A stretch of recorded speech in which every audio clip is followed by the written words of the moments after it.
right, is a little difficult here in the West. And there are several opinions of it, even among Eastern people. We have here perhaps one of the most complicated of the yogic practices.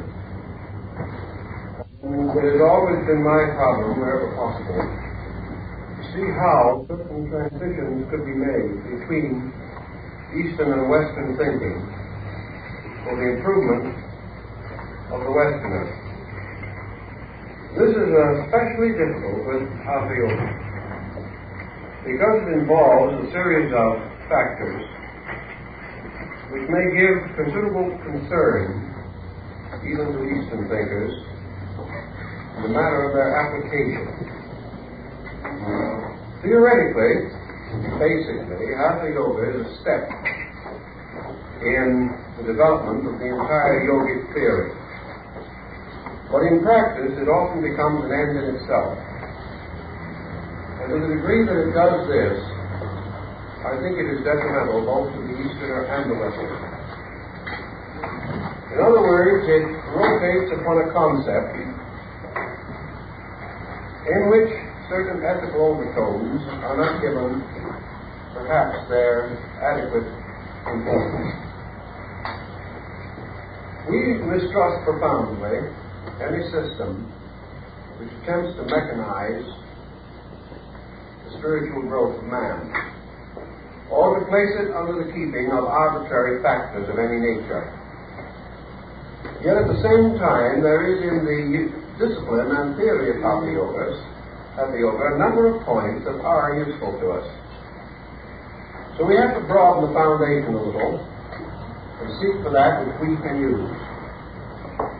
And perhaps the first thing that comes to mind as important to us is the emphasis upon the relation between the person and the body. We have so long grown up in the concept that person and body are identical, that the house and the man who lives in it should be regarded as a package, as one entity.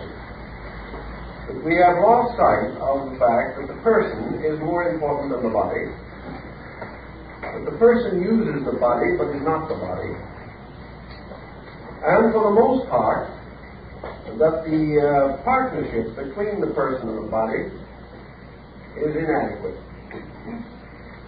The average individual either ignores body or becomes its servant.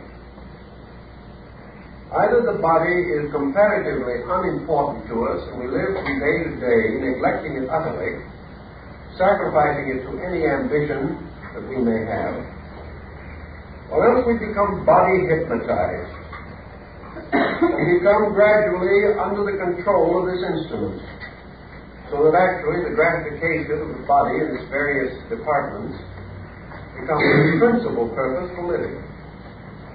Both of these extremes are wrong, and both of these dangers are pointed out in Hatha Yoga.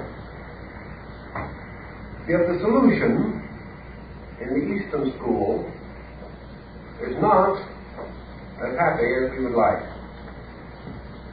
Therefore, let us try to understand a moment the relationship between the person and the body, or the human being and his world, for both of these have certain parallels.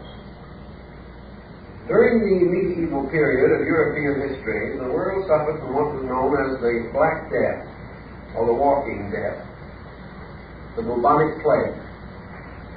The bubonic plague was the result of man's complete and profound ignorance concerning sanitation.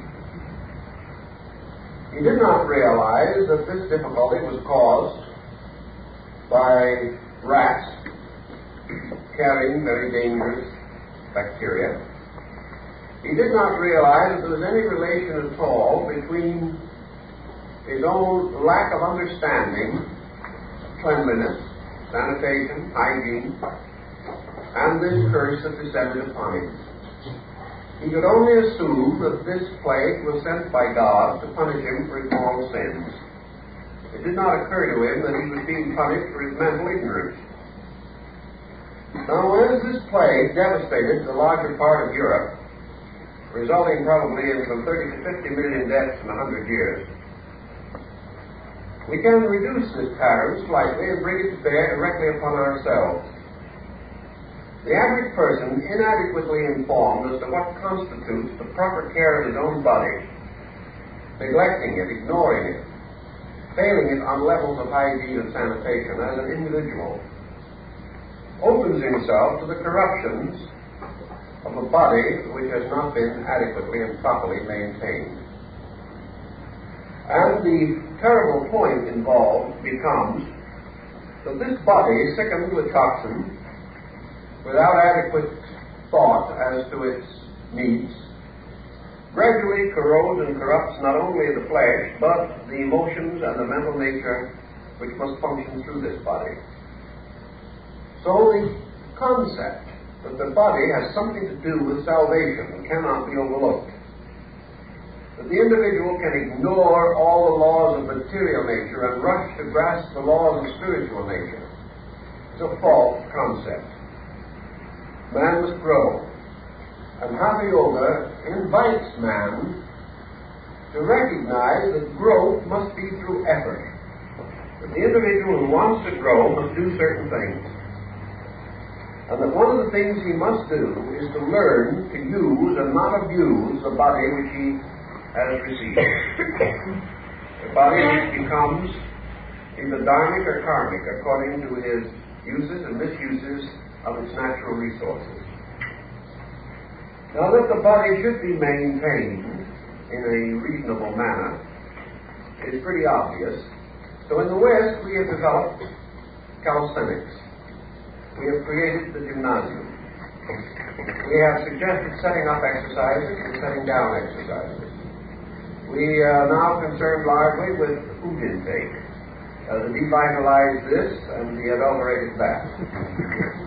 We are profoundly and deeply moved and worried over small because it pollutes the air, but we constantly overlook the fact that 99 persons out of 100 do not know how to breathe. So small goes no small. A great many individuals die of suffocation. So, the effect of the sound mind in the sound body is more or less the underlying concept behind the principles of Hatha Yoga. But these principles have gone afield, and now you have almost anything from what we might term calisthenics and gymnastics in the West, all the way to psychic phenomena, spiritualism, and numerous other mysterious arts and sciences. But to come to our essential problem, in the West, we are concerned with finding a way to liberate man from his body. I don't mean necessarily to separate the one from the other. We can do that by making a slight mistake crossing the street. But the problem of the individual achieving a freedom with his body, a freedom from body, while still he inhabits it. The Greeks were well aware of the fact that the only freedom man can enjoy in a universe ruled by law is an harmonious adjustment with that law. As long as the individual does not break a law, he does not know that it exists. He lives happily ever after until he breaks the law, or thinks he does. For immediately that he goes contrary to law, the law moves and breaks him. So that, to a degree, Hatha Yoga, with its various physical and psychical implications, is an important part of religious philosophy. It is important to man's spiritual salvation that he knows how to walk, how to sit, what to eat, when to eat it, how to breathe. These things are important to him spiritually as well as physically. Now in the West, when we develop an athletic attitude, we become obsessed by it. We begin to strengthen the body, we begin to take such good care of it, that practically every resource that we have mentally and emotionally goes to taking care of the body. This does not produce this emancipation we desire. The individual simply becomes body obsessed. He begins to have his picture taken with his muscles flexed and considers that he has now become a model example of something. Now, the ideal is that the body shall become the pedestal upon which the person stands. It shall advance his cause. It shall be useful to him. And he is to have a constructive relationship with it at all times. Hatha Yoga, then, offers the problem of thoughtfulness concerning the need of the body.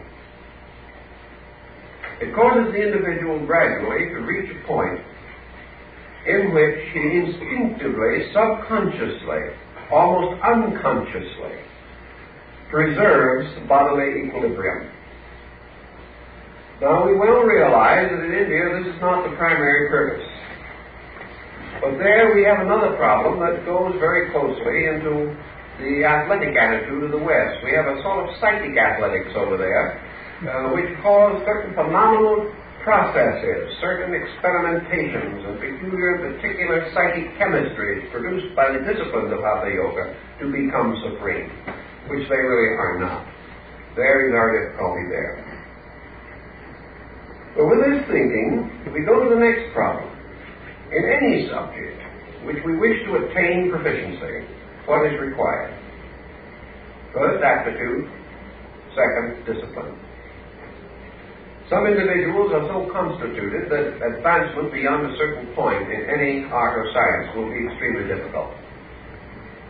Others do not attain simply because they do not give the necessary continuous attention to the thing they are doing.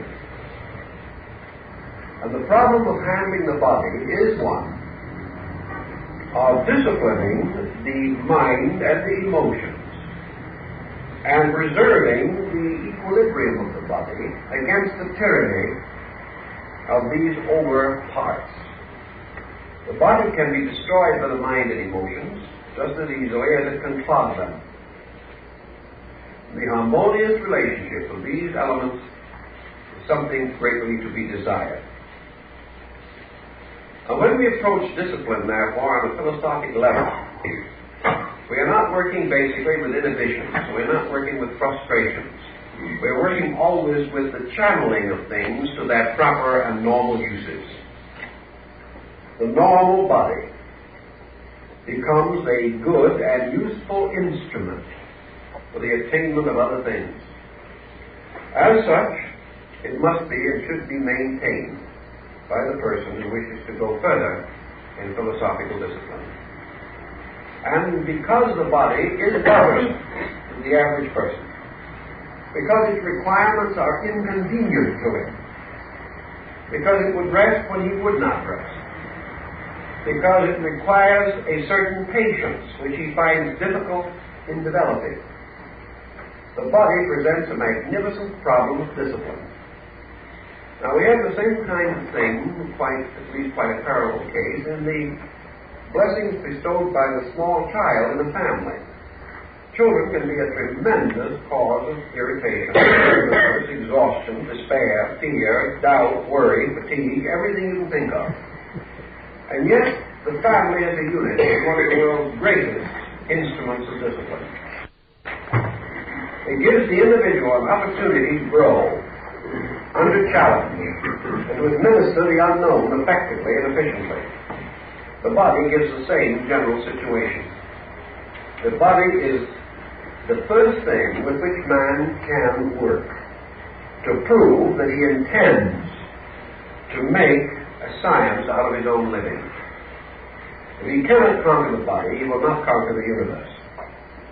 If he cannot bring it into some kind of a moderate, reasonable, normal pattern, he can scarcely expect that his ideas and attitudes are going to change the course of human history. The difficulty, of course, is that there is nothing less glamorous to work with than ourselves. The great glamour is when we honestly feel that we're about to change the course of other persons' lives. That's glamorous. Changing the course of our own is not glamorous.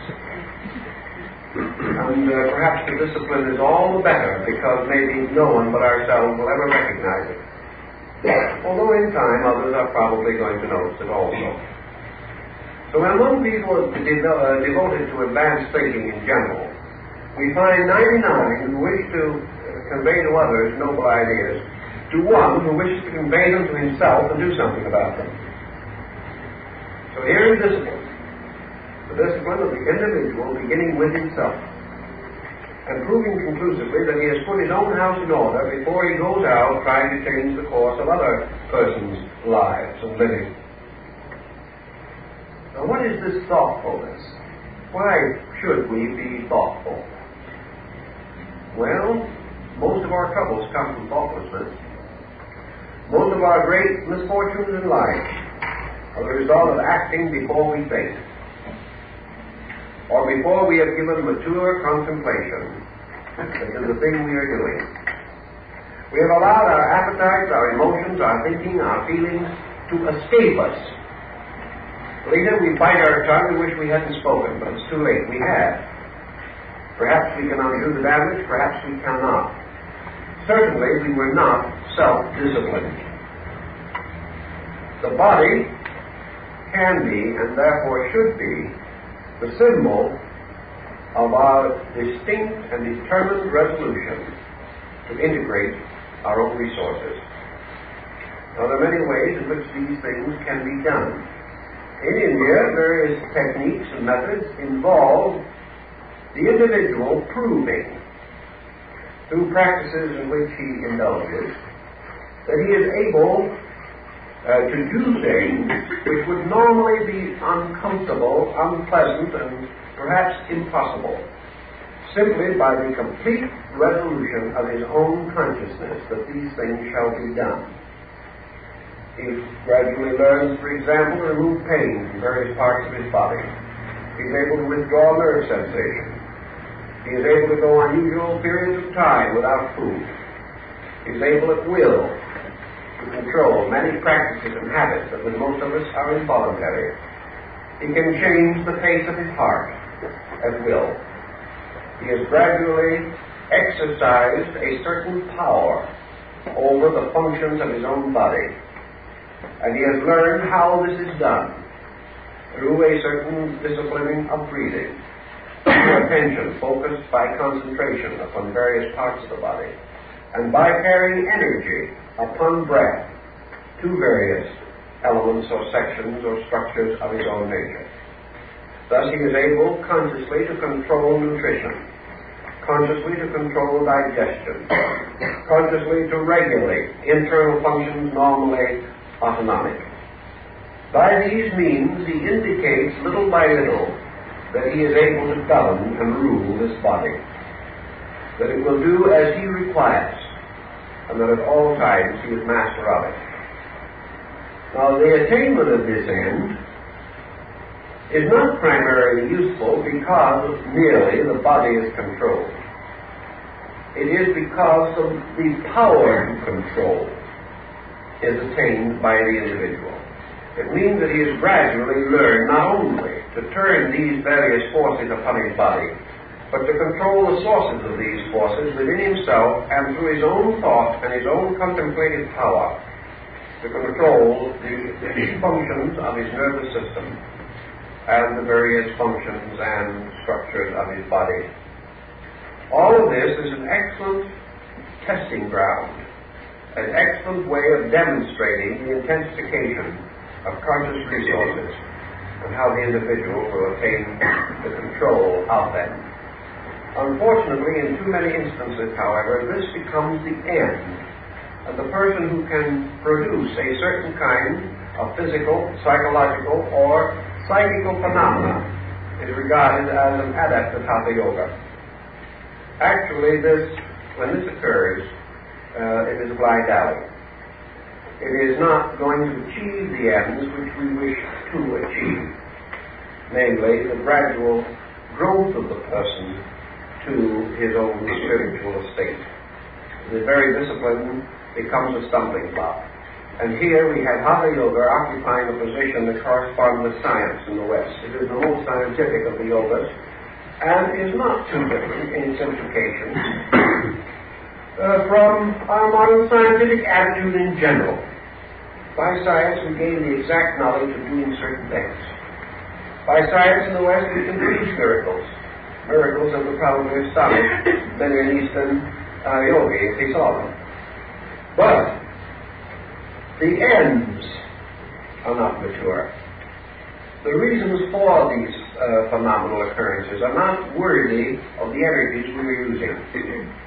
And the achievement of the incredible becomes a fascination, becomes an end in itself. So that if we split the atom, we really think we have achieved something. All of this emphasis upon technique can leave us very cold, weak, and helpless, unless we have something else, something deeper, something wiser, something greater, more noble, moving within the structure of consciousness as we understand it day by day.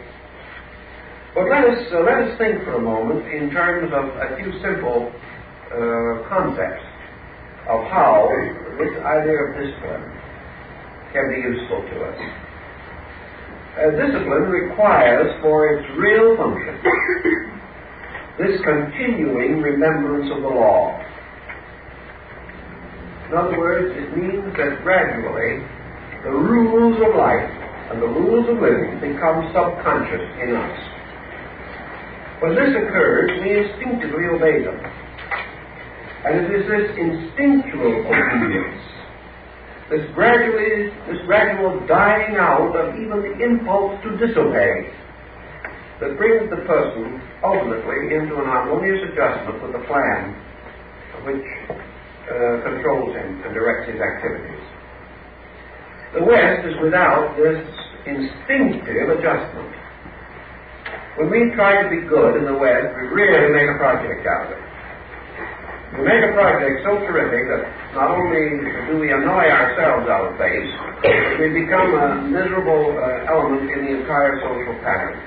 The process of trying to be good is the West's most disagreeable vocation. It is completely exhausting to all concerned.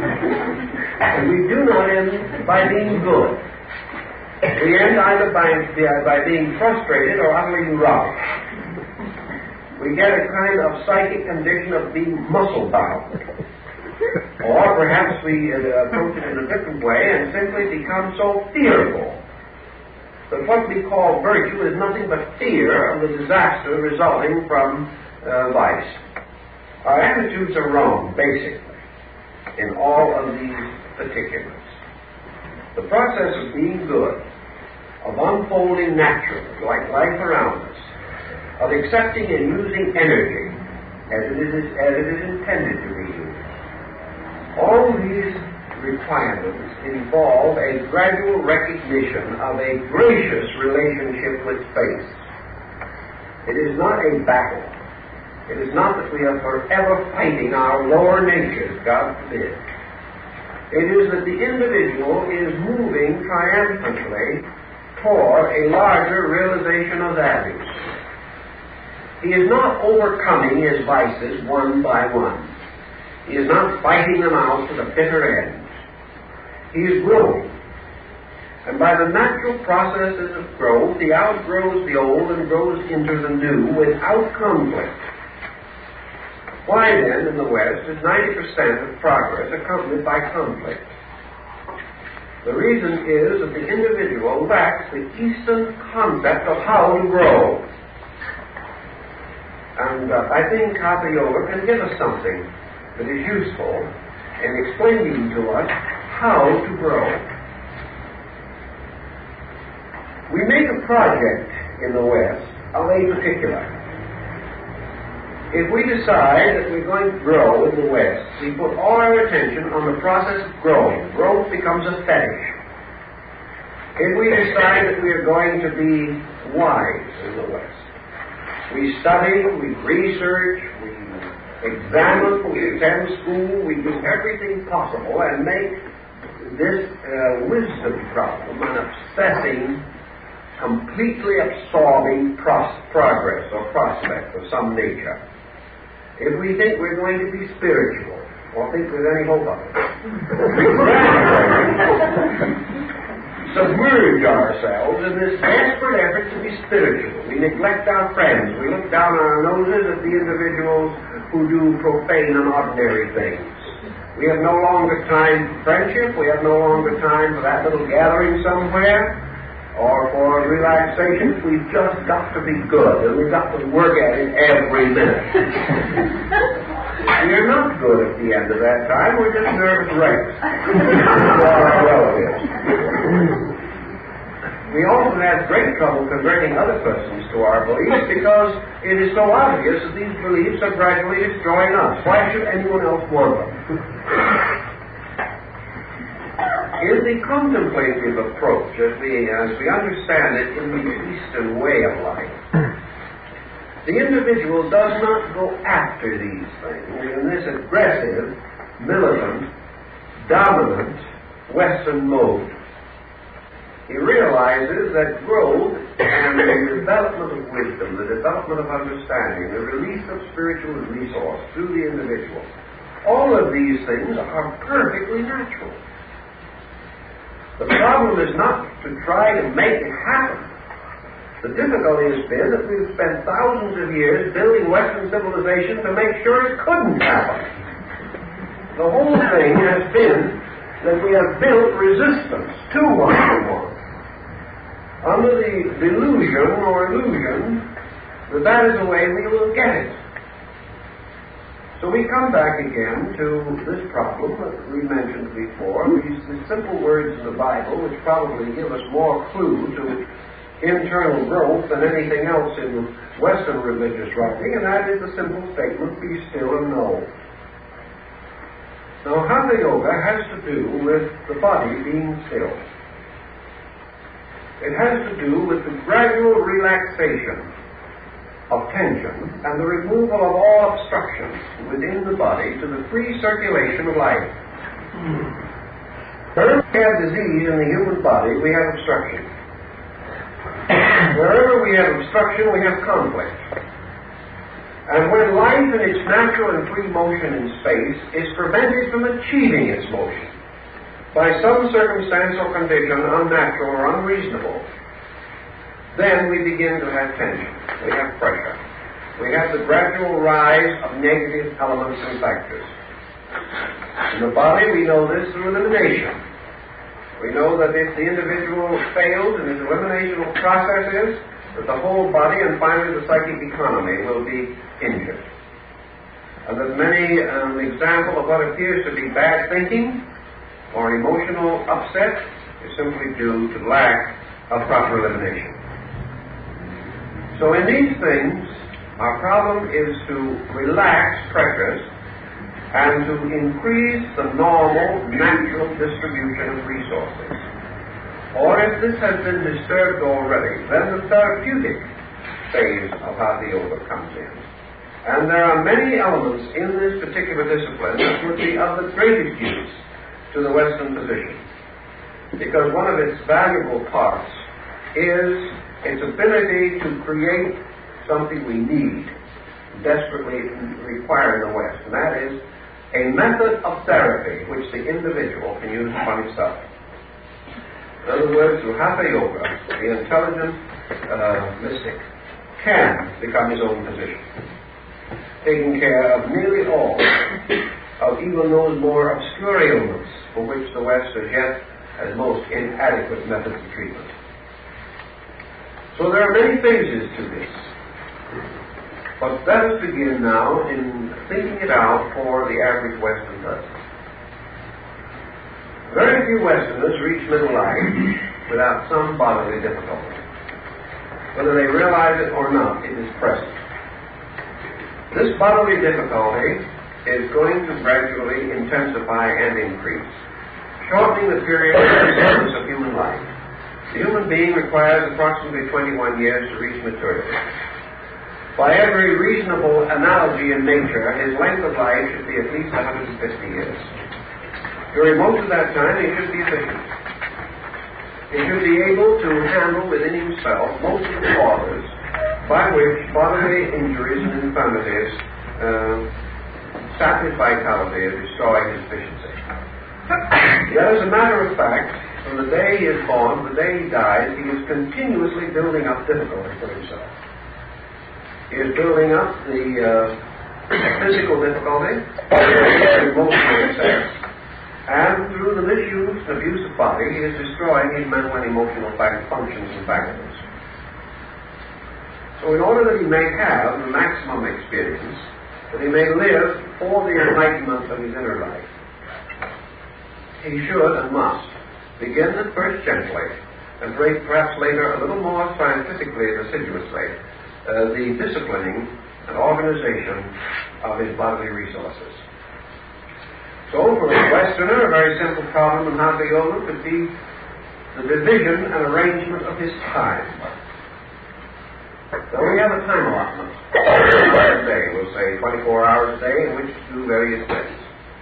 It is said that the Prophet Muhammad, the great Muslim leader, divided his day into three parts.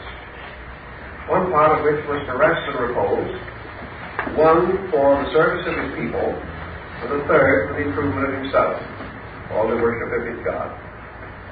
Now, in the division of the day into three parts, the individual is doing something that not one in 100 of us is able to accomplish. He is beginning to integrate or organize resources.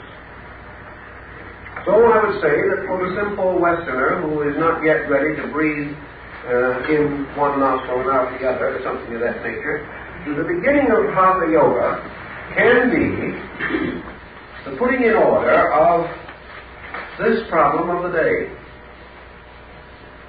To what degree do we viciously sacrifice balance in the process of satisfying ambitions, feelings, impulses, urges, appetites?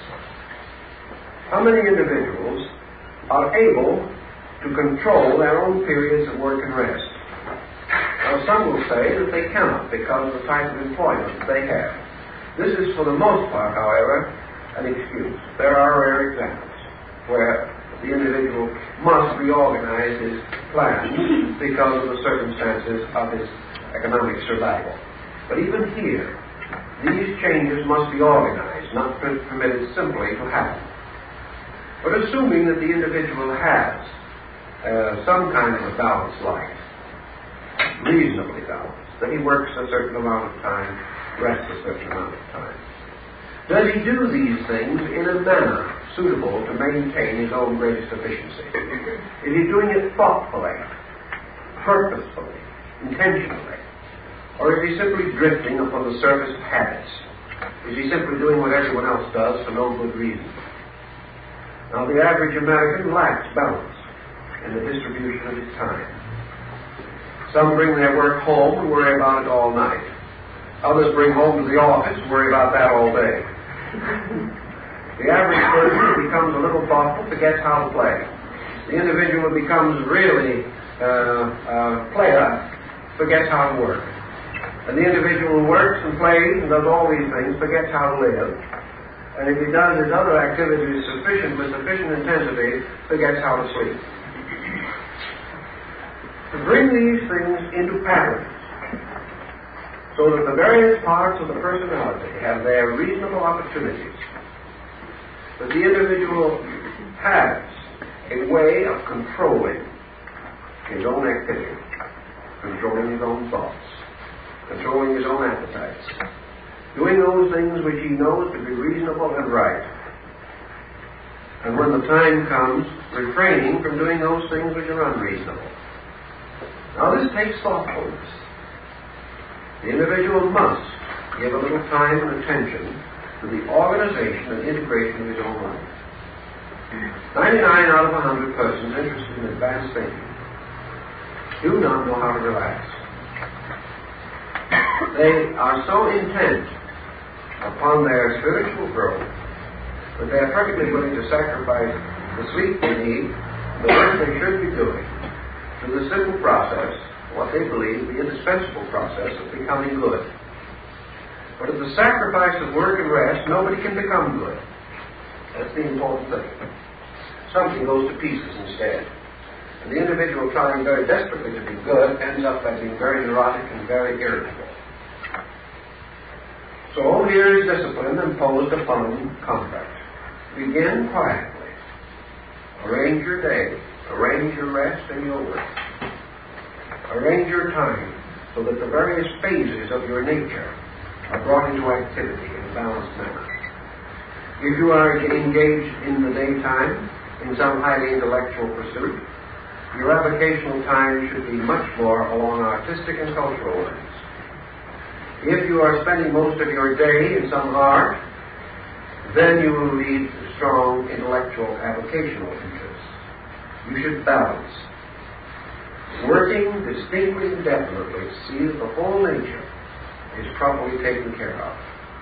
At the same time, a fair amount of thought and care in connection with nutrition. Proper consideration for rest and repose. Enough control so that you do not allow yourself to become fatty and do things to your body which are not good for it, simply because of fashions, because of the requirements of style and that type of thing. To gradually recover from these meaningless and purposeless compromises with society around you. Not to an extreme, but to a reasonable degree, so that you are not injuring yourself in order to please people who are not worth pleasing. Little by little, you will find that the organization of life, the balance of it, relaxation when it is proper, work when it is proper, rest when it is needed, proper nutrition when it is obviously required. When these things all work together instead of working against each other, what happens? You do not have the feeling that you are a perfectly organized creature, a well-running machine. No, you do not. You suddenly have the feeling that you, as a human being, no longer need to be concerned about yourself. Gradually, through this kind of integration, you lose self-awareness, because there is nothing hurting, nothing aching, nothing to constantly make you mentally or emotionally or physically conscious. You no longer have to say to yourself, oh, there goes my old temper again. Or you do not have to say, I just wish I could stop worrying. You gradually become unaware of the working of your own structure as soon as this structure is operating correctly. Thus your mind and your emotions and your energies are relieved from the problem of being constantly self-aware. Now, self-awareness is the opposite end to that which should be attained by yoga. Self-awareness, regardless of the cause, is the constant focusing of attention upon the person. It makes no difference, really, whether you go around saying I all the time, which is an obvious form of egoism, or whether without having said the word or anything, you are body conscious, mind conscious, and emotion conscious constantly. I know people that never talk about anything except themselves, and yet at the same time they are not really consciously egotists. They are not saying I'm good, I'm great. But they are saying, I'm sick, I'm miserable, oh, if I hadn't done that, oh, if I'd only done something else. The I still becomes the focal point. I'm so sorry. I'm so tired. I'm so worried. I'm so frightened. And whether it is in an aggressive form of egotism or not, it's always I. Everything is focused upon the I. If you have the misfortune to hit your thumb with a hammer, it's very difficult to keep your mind off your thumb for a few moments. The pain draws your attention there. It is also very difficult to keep your thinking away from your own worries if you worry all the time. You cannot detach from them. Your energies become more and more turned in upon this little egocentric problem. And so, you are I-conscious all the time. Not because you're so proud of yourself, perhaps you're ashamed of yourself, but you're still on your own mind all the time. And Hatha Yoga will tell you that, all in all, functions never are as adequate when the mind is on them as when the mind is on something else. If your mind could, by extension of consciousness, be set upon only reality, every function of your emotion, thoughts, and body would be normal. Because there would then be complete detachment. This detachment means there would be complete freedom from the offense of our own pressure upon ourselves.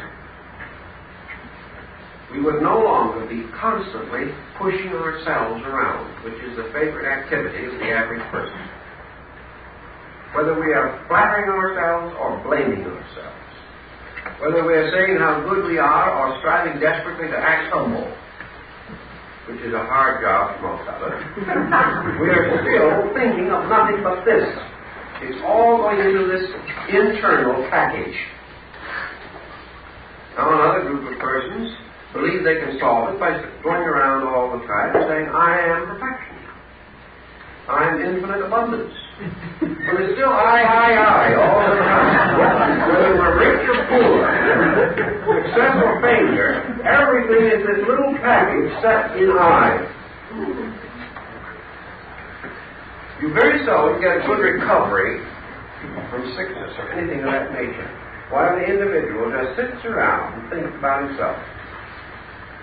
Very common form of nervous breakdown involves a certain amount of cardiac difficulty, where the heart becomes a little irregular, or we have tachycardia, or drop beat, or something of that nature. When this happens, the individual becomes what we commonly call a pulse taker. He's always wondering whether his heart's still beating or not. So he is completely unaware of the fact that if it wasn't going, he wouldn't be able to grab hold of it. And every time he misses, he wonders whether it'll ever beat again. And that is an excessive form of this same problem. We become hypercritical, hyper-watchful. Always expecting we're going to make a mistake, we do. Always wondering, worrying, thinking, everything locked in ourselves. Now, naturally and normally, such a situation is bound to produce tremendous bodily difficulties. And the answer to a large part of this is the gradual understanding of what is necessary in order to relax. So we come to another important phase of Hatha Yoga on the physical side, and that is the power to relax. Now, how do we relax? There have been books written on it. Most people are nervous wrecks by the time they finish the book. There are all kinds of rules and suggestions and recommendations about relaxing. Relaxation, however, does not actually begin with the body. Relaxation begins with the mind. Relaxation is a problem of the mind letting go of false tension. And the individual most likely to be able to live in a relaxed condition is one who has an internal growth sufficient to bring about a balance, or at least some degree of harmony between the impulses and instincts of fear and faith. The person who is fearful can never relax. The individual whose faith is strong enough will seldom if ever be tense. Thus, faith, which is the internal, immediate apperception of a good, whether it is known or understood or not, brings with it relaxation.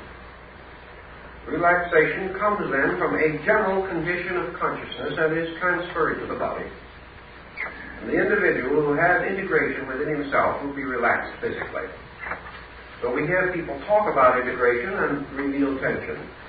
Therefore, the integration is not real, but the tension is.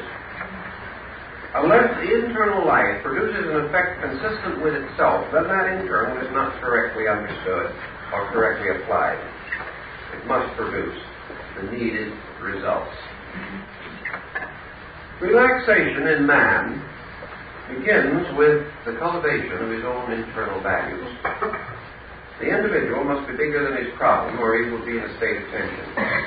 When he is larger than his problem, the problem dissolves, and the tension dissolves. This is one of the reasons why the development of an internal life is so vital to the individual. Without it, he can never escape the plagues which burden the external life. For disease actually originates within man, and is a dis-ease of his own consciousness. And where this consciousness is uncomfortable, it will manifest as physical infirmity on some level or other. Now, in carrying on still further with this thinking, we come to another important consideration. What sustains man? What is the physical source of the human being's efficiency? And we must answer that the physical source of this efficiency is an eternal and ever-available life essence. This life essence, universally diffused in all things that live, may be likened to a river. In the Chinese philosophy, it's likened to the Yangtze, the great mother of rivers. And along the shores of this river, on all sides down the banks, are the little villages. And out on the river are the little boats, the fishermen who gather their food from the river, the farmer who plants along the side of the river and uses it for irrigation, the villages that need the water. Everything depends upon the river for survival. In man and in the universe, there is an ever-flowing river in space, the river of energy, the river of life force. And all things exist and develop and survive because of the availability of this life force. Man exists because he has within his own consciousness certain distributing centers, by means of which this life force is gathered and then distributed through his body, through his Yangtze River, which is, of course, his great arterial venous system. The blood carries life. The nerves carry life. The breath carries life. And just as life is born also in the rays of the sun, everything depends upon one life for its survival.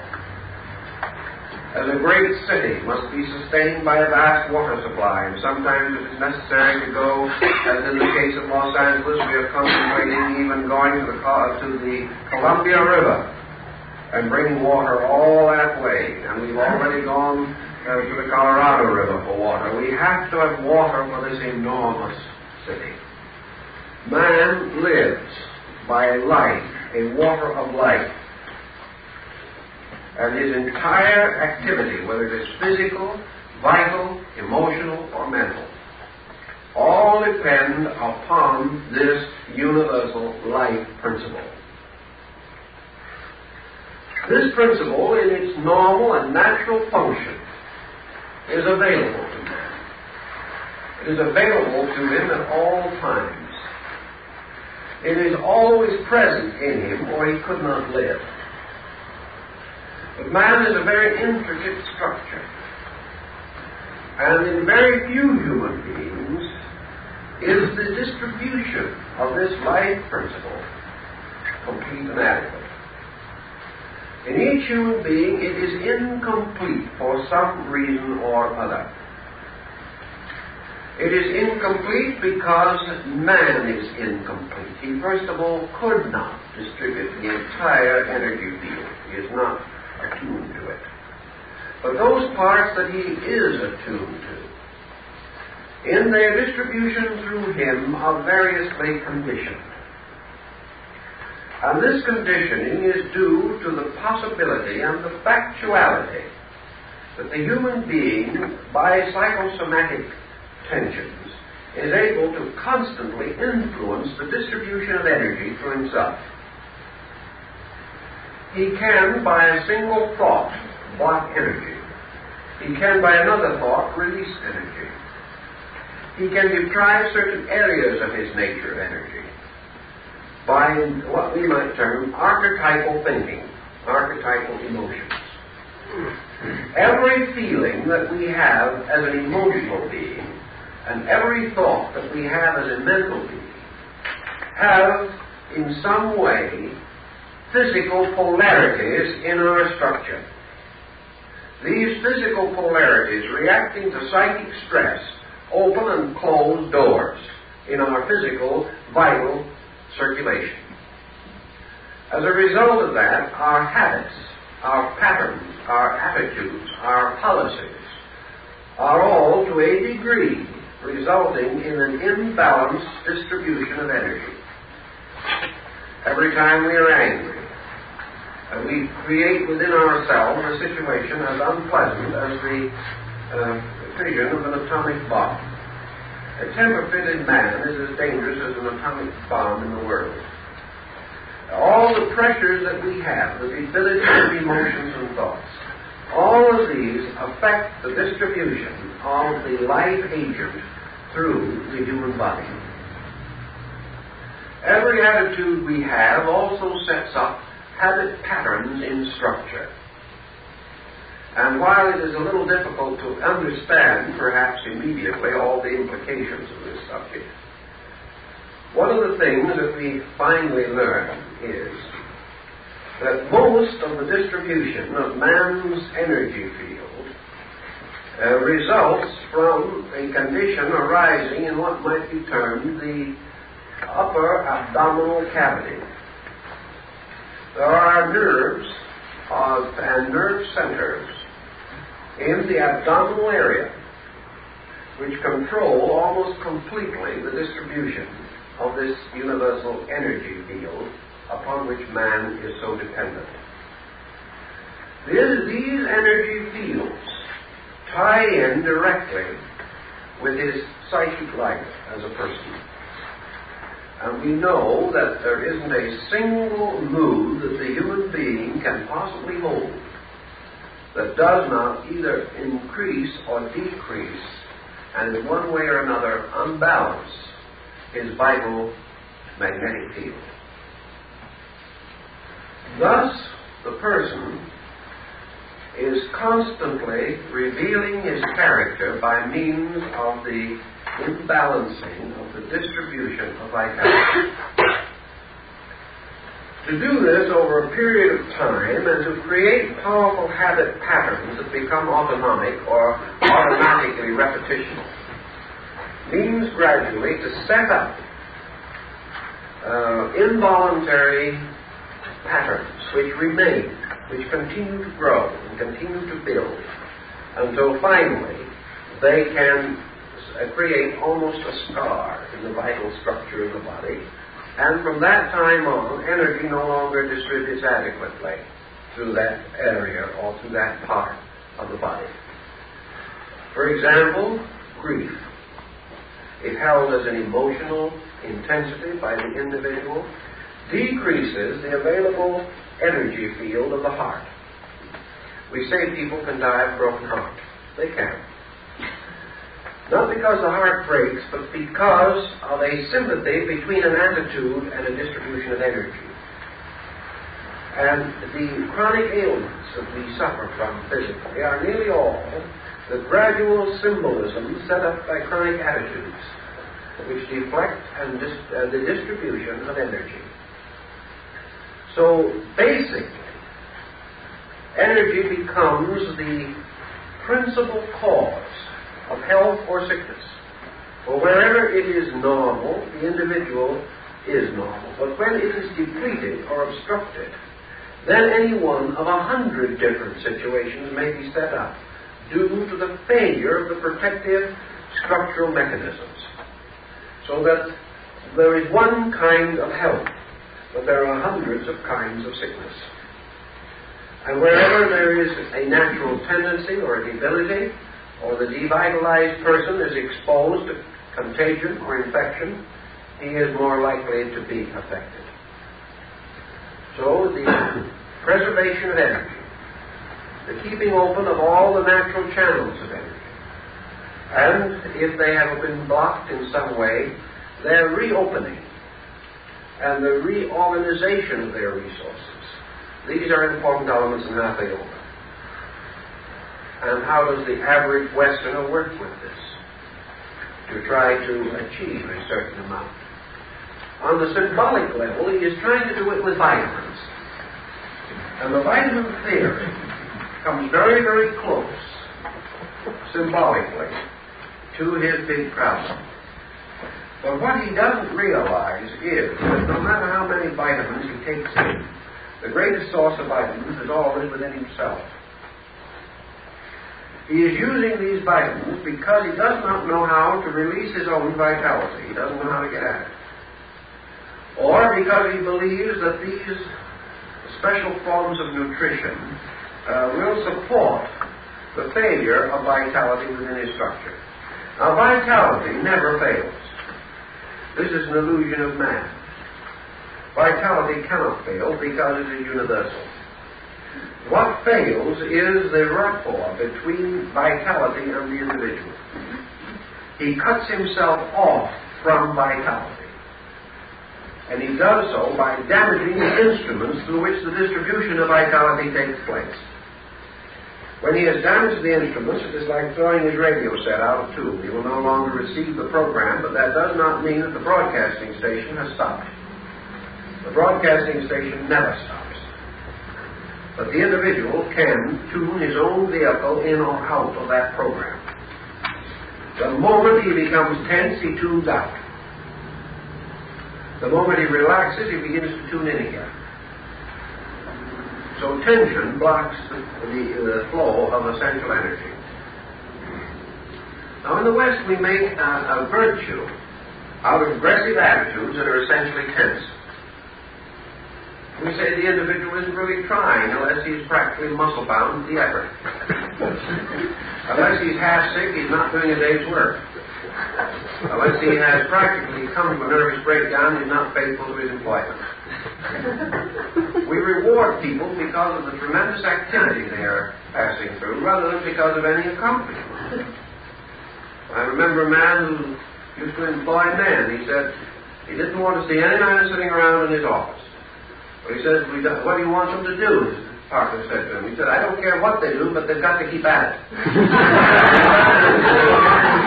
More or less the attitude that we have. We believe that we will be suspected of being alive because we are active. It seems to be the only proof that we have. Actually, we are defeating life by this tremendous aggressiveness. Because the whole yogic program is finally to bring the individual into at one-ment with the universal reality. And as surely as the higher yogas teach man to be still and know the universal in the mind or in the emotions, so Hatha Yoga says the universal must be experienced in the body. The eternal, the great Lord of all, must not only be released to the mind and to the emotions, but the human body must become the body of this Lord. The human being must give not only his inner life, but also his outer life. And of course, in the West, we try to get rid of the outer life, throw it away, sacrifice it, humiliate it, pass through various processes by which we become ascetics in the sense of frustrating the outer life, in order that the inner life may have its full place in our experience. But it is much wiser to assume that as we wish the eternal to be revealed through our inward parts, so likewise it must be revealed through the outward form. For just as the body of the universe is the body of a blessed God, so the body of man becomes the body of his own consciousness. And when it has been brought into such order that it releases and expresses and reveals this inner consciousness, then the body is no longer a problem to us. It is an instrument. It is a useful and proper servant of our great purpose. And it is just as important that consciousness be revealed through body as through thought or deed. And it is revealed through body in the terms of the absolute harmony and integration of body. The body becomes ensouled by a universal power. And that in this way it becomes capable of being immediately available to the will, to the consciousness, to the mind and emotions for the fulfillment of their own numerous activities. Now there